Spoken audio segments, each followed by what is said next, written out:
مشہور French writer Victor Hugo لکھتے ہیں کہ میں 14 سال کا تھا تو میں نے کھانے کے لیے روٹی کا ایک ٹکڑا چرایا، جس کی وجہ سے انہوں نے مجھے پکڑ کر جیل میں ڈال دیا اور 6 مہینے تک مجھے مفت روٹی دیتے رہے۔ بس یہی انسانوں کی عدالت ہے۔ نپولین نے کہا تھا کہ اگر آپ 100 کتوں کی فوج تیار کریں اور اس کی قیادت ایک شیر کے حوالے کر دیں تو وہ 100 کتے شیر کی طرح لڑیں گے، اور اگر 100 شیروں کی فوج تیار کریں اور اس کی قیادت ایک کتے کے حوالے کر دیں تو وہ سب کتے کی موت مریں گے۔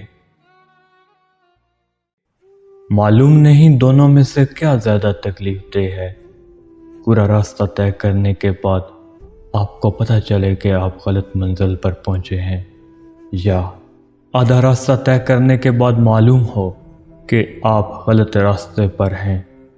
میرے خیال میں دوسری حالت، کیونکہ اس صورت میں یہ مشکل فیصلہ کرنا ہوتا ہے کہ سفر پورا کیا جائے یا واپسی اختیار کی جائے۔ یہ زندگی کا دستور ہے، دکھ والی رات نیند نہیں آتی اور خوشی والی رات سویا نہیں جاتا۔ ہر دشواری کے بعد آسانی ہے اور ہر کام کے لیے ایک وقت مقرر ہے۔ نصیب کا لکھا مل کر ہی رہتا ہے، کب، کہاں اور کیسے یہ صرف اللہ ہی جانتا ہے۔ جب بھی انسان شیر کو مارنے کی نیت سے جنگل جائے تو اسے شکار کھیلنا کہتے ہیں، لیکن جب شیر انسان کو مارنے کے لیے حملہ کرتا ہے تو اسے درندگی کے نام سے پکارتے ہیں۔